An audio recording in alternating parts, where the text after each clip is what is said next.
A paz do Senhor Jesus, meus irmãos, mais uma vez juntos, aqui para falar um pouco mais da Palavra de Deus, diante do que nós temos ouvido e falado, daquilo que nós temos lido. E hoje nós queremos falar sobre a parábola do fariseu publicano e a justificação. Esse texto está em Lucas, no Evangelho de São Lucas, no seu capítulo 18, do versículo 9 ao 14. E diz assim a palavra de Deus: E disse também esta parábola a uns que confiavam em si mesmos, crendo que eram justos, e desprezavam os outros. 2 homens subiram ao templo a orar. Um, o fariseu, e o outro, o publicano. O fariseu, estando em pé, orava consigo desta maneira: Ó Deus, graças te dou, porque não sou como os demais homens, roubadores, injustos e adúlteros, nem ainda como este publicano. Jejuo 2 vezes na semana e dou os dízimos de tudo quanto possuo. O publicano, porém, estando em pé, de longe, nem ainda queria levantar os olhos ao céu, mas batia no peito, dizendo: Ó Deus, tem misericórdia de mim, pecador. Digo-vos que este desceu justificado para a sua casa, e não aquele, porque qualquer que a si mesmo se exalta, será humilhado, e qualquer que a si mesmo se humilha, será exaltado. Nós temos como texto áureo para esta lição: se alguém entre vós cuida ser religioso e não refreia sua língua, antes engana o seu coração. A religião desse é vã. Tiago, no capítulo 1, versículo de número 26.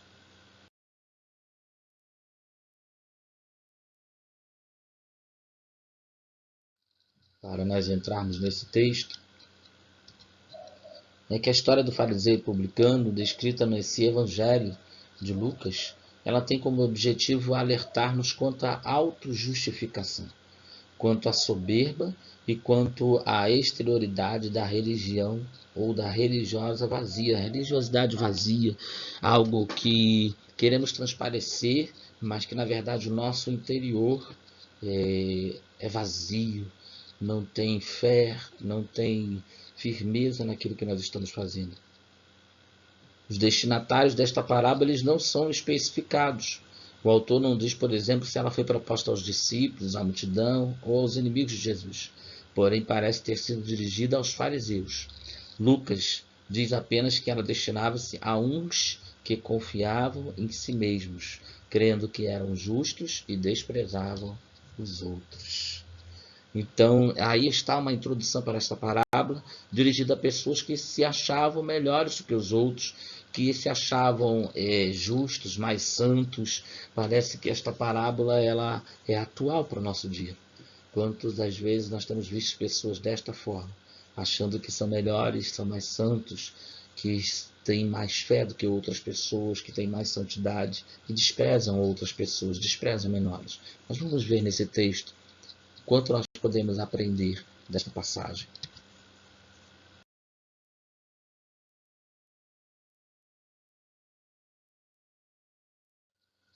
Primeiro de cara, eu quero chamar a tua atenção, porque aqui nós temos 2 tipos de classe da sociedade judaica. Jesus retratou uma atividade comum de sua época. Primeiro, ir ao templo para orar. Era algo comum em que todos tinham o hábito de fazer. Todavia, ele colocou lado a lado 2 figuras que representavam classes bastante distintas na sociedade judaica daquele período. De um lado, o fariseu e do outro lado, o publicano. Nós vamos ver a seguir a especialidade de cada.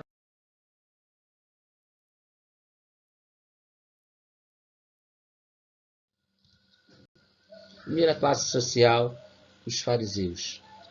Os fariseus eles eram integrantes de uma seita ou de um partido seita, oriundo do judaísmo. A sinagoga era o centro de suas atividades. Eles tinham o apoio da maioria da população. Acreditavam que o povo poderia ser salvo pela observância rigorosa dos preceitos da lei mosaica. Você já deve ter ouvido falar muito sobre os fariseus, principalmente nos evangelhos, na vida de Jesus, eles sempre estavam presentes. Eram pessoas que falavam sobre a observância da lei, mas não praticavam. Nem tudo que eles falavam eram colocado em prática, mas eram pessoas que ficavam observando os detalhes da lei de uma forma bem rigorosa.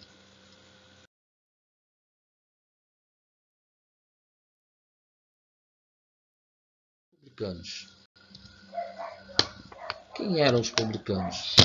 Primeira coisa a falar que os publicanos eram funcionários do Império Romano, que serviam à corte como colhedores de impostos. Então os publicanos eram funcionários desse império e eles eram coletores de impostos.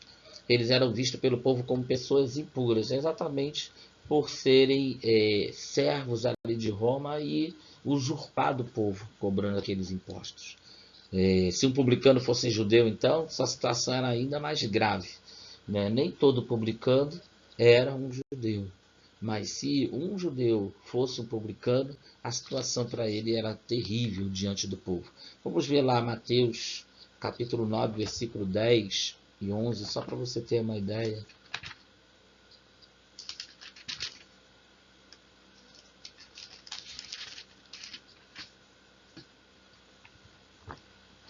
E aconteceu que, estando ele em casa, sentado à mesa, chegaram muitos publicanos e pecadores e sentaram-se juntamente com ele. E os fariseus, vendo isso, disseram aos seus discípulos: por que come o vosso mestre com publicanos e pecadores? Veja que os publicanos, eles eram sempre questionados, eles eram tratados como pessoas imundas, impuras, e não se admitia, né, que um judeu fiel, uma pessoa fiel a Deus, pudesse estar com comunhão com um desses publicanos. Então o tempo inteiro Jesus era questionado.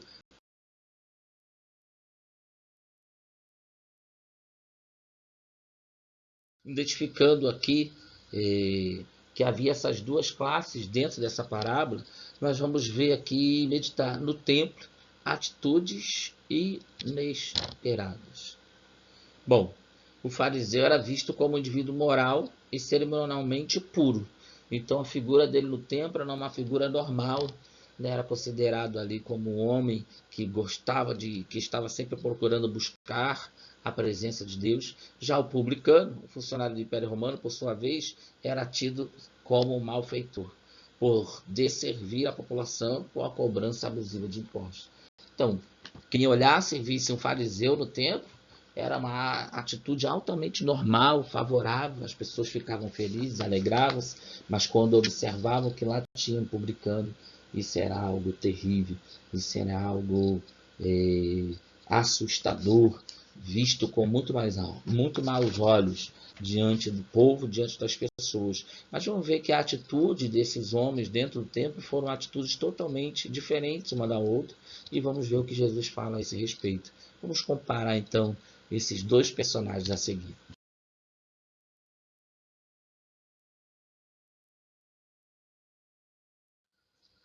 Primeiramente, a oração do fariseu. O tom da oração denuncia a intenção do fariseu. Em 2 versículos, ele utiliza 5 vezes a primeira pessoa do singular. Dou, sou, jejuo, dou, possuo. 5 vezes ele vai usar essa expressão. Vamos ver aqui na oração detalhe dessas expressões.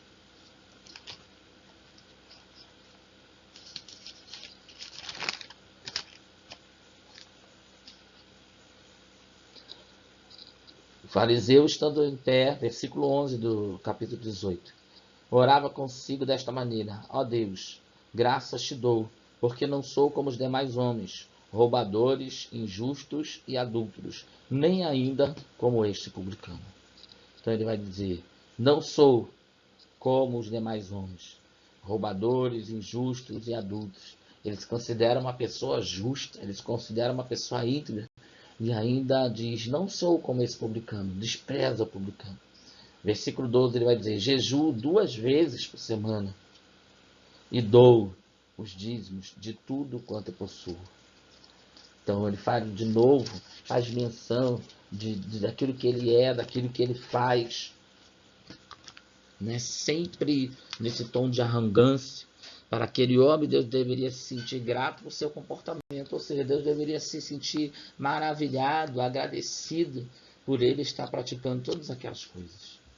Orgulhoso, dentro de si, o fariseu exclama nas suas orações, declarando tudo aquilo que ele procurava fazer. Agora vamos.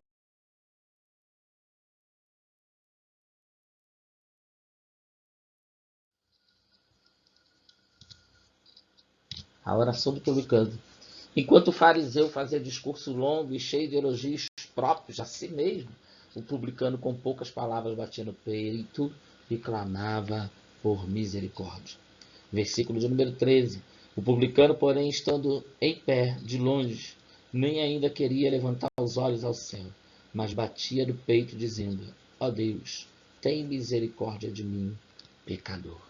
Ao contrário do fariseu que procurava fazer altos elogios a si próprio, declarar-se como um grande praticante da lei, da palavra, o publicano aqui reconhece seu estado pecador e ele pede misericórdia ao Senhor. Veja a diferença dessas duas orações. A única qualidade daquele homem, aparentemente, era reconhecer a sua incapacidade de justificar-se por suas obras. Não tinha a menor condição o publicano ali diante de Deus. Mas ele reconheceu o seu estado diante do Senhor e pediu a misericórdia. Coisa que o fariseu não faz.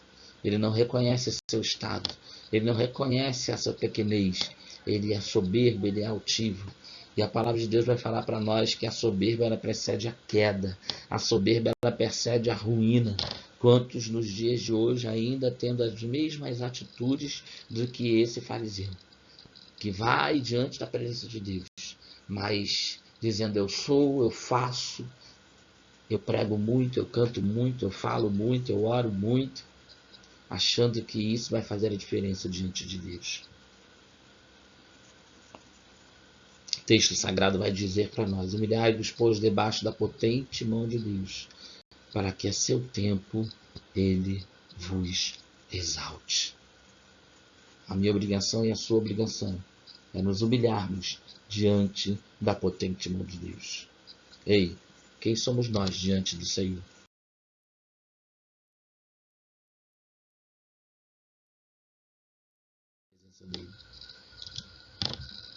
A religiosidade, de acordo com a lista de requisitos apresentadas pelo fariseu, o publicano, devido ao modo como vivia, seria naturalmente reprovado com Deus. Se nós formos olhar para a listagem dos dois, para a vida aparente apresentada ali, tanto pelo fariseu quanto pelo publicano, o fariseu estava aparentemente em dia com Deus. Entretanto, o mestre vai propor uma reviravolta no pensamento religioso ortodoxo.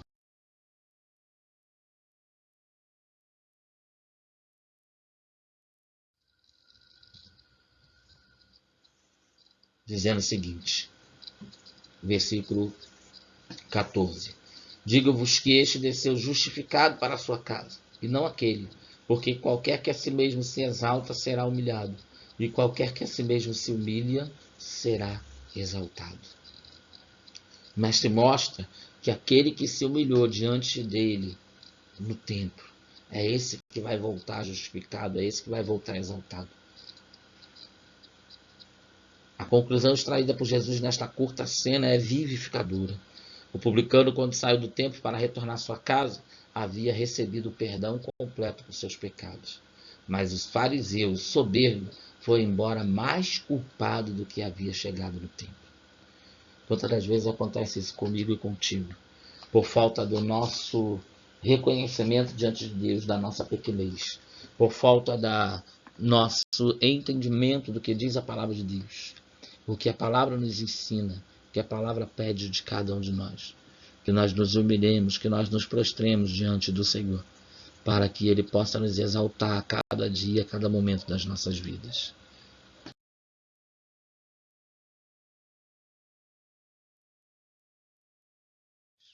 Ouvindo esse ensino de Jesus, qual é a conclusão que nós chegamos? Somos convidados a refletir sobre o nosso relacionamento com Deus e com o nosso próximo.